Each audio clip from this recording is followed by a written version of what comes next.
सभी सुनने वालों को प्रेम भरी जय जय श्री राम। जो व्यक्ति गुरु मंत्र का इस तरह से जप करते हैं उनका महादीर्घ रोग नष्ट हो जाता है। आज का ये टॉपिक है, बहुत ही महत्वपूर्ण है। देखिए, समुद्र में एक प्रकार की सीप होती है जो सदा खुले मुंह समुद्र में तैरा करती है। स्वाति नक्षत्र के जल की एक बूंद उसके मुंह में पड़ते ही वह मुंह बंद करके तत्काल नीचे चली जाती है और फिर ऊपर नहीं आती। जब उसको कोई समुद्र की तह से निकालता है तब तक उस सीप में से मोती निकल आते हैं।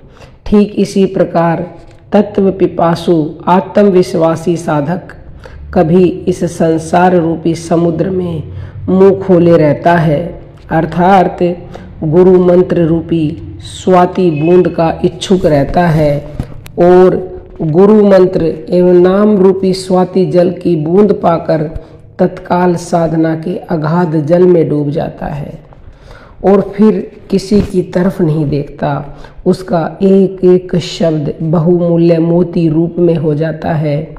जैसे वट वृक्ष का छोटा सा बीज बोने से बड़ा भारी वट वृक्ष उत्पन्न होता है, उसमें असंख्य पत्ते, टहनी, फल आदि उत्पन्न होने लगते हैं, किंतु जमीन में कल्लर हो तो बीज उत्पन्न नहीं होता। इसी प्रकार शिष्य रूपी जमीन में कपट या संशय रूपी कल्लर हो तो ज्ञान रूपी बीज उत्पन्न नहीं होता।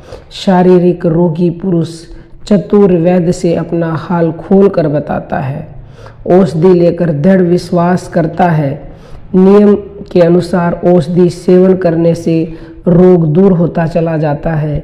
इसी प्रकार जन्म मरण रूपी महादीर्घ रोग से ग्रसित तत्व पिपासु आत्म जिज्ञासु भी सद्गुरु रूपी वैद्य के पास जाकर सद्गुरु के उपदेश के अनुसार औषधि का नियम के अनुसार अभ्यास पूर्वक सेवन करता है तो उसका जन्म मरण रूपी दीर्घ रोग नष्ट हो जाता है।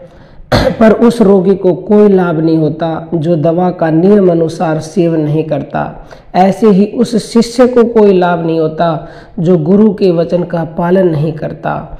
तो जो शिष्य गुरु के वचनों का पालन करता है, उसकी आज्ञा में ही अपना सुख समझता है, तो वह शिष्य दीर्घ रोग से, यानी कि महादीर्घ रोग जो सबसे बड़ा रोग है जन्म और मृत्यु का, उससे छुटकारा पा लेता है।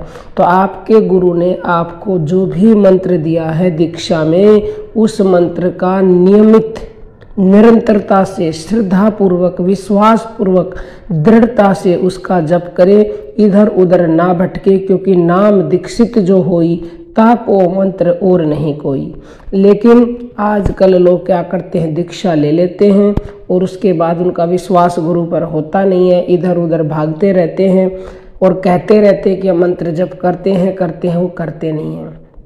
कहने से कुछ नहीं होगा, करोगे तब लाभ होगा। कथनी मीठी खांड सी करनी बिस्की लो, और कथनी छोड़ करनी करो विष से अमृत होई। कहना छोड़ करके करना शुरू कर दोगे तो जो जहर है वो अमृत बन जाएगा, नहीं करोगे तो अमृत है तो वो भी जहर बन जाएगा। और जो कहते रहते हैं करते नहीं है, कहते हैं करते नहीं, मुंह के बड़े लबार तिनके मुंह काले होंगे साईं के दरबार। साईं के दरबार में ऐसे लोगों का मुंह काला कर दिया जाएगा। तो आप चाहते हैं कि आपका मुंह काला ना हो, साईं के दरबार में आपका स्वागत हो, तो आप निरंतर गुरुमुख का श्रद्धा पूर्वक, दृढ़ता पूर्वक विश्वास कीजिएगा, क्योंकि गुरु के बिना कोई भी इस भवसागर से पार हो ही नहीं सकता। तो आप समझ गए होंगे। वीडियो पसंद आई हो तो अपने जीवन में उतारें, दूसरों के पास भी शेयर करें। 17 नवंबर को दिल्ली के सत्संग में और मेडिटेशन सेशन में आना चाहते हो तो 9958515054 पर व्हाट्सएप मैसेज कीजिएगा, फॉर्म भेजा जाएगा रजिस्ट्रेशन के लिए। अब हम अपनी वाणी को विराम देते हैं। सभी साधकों को प्रेम भरी जय जय श्री राम।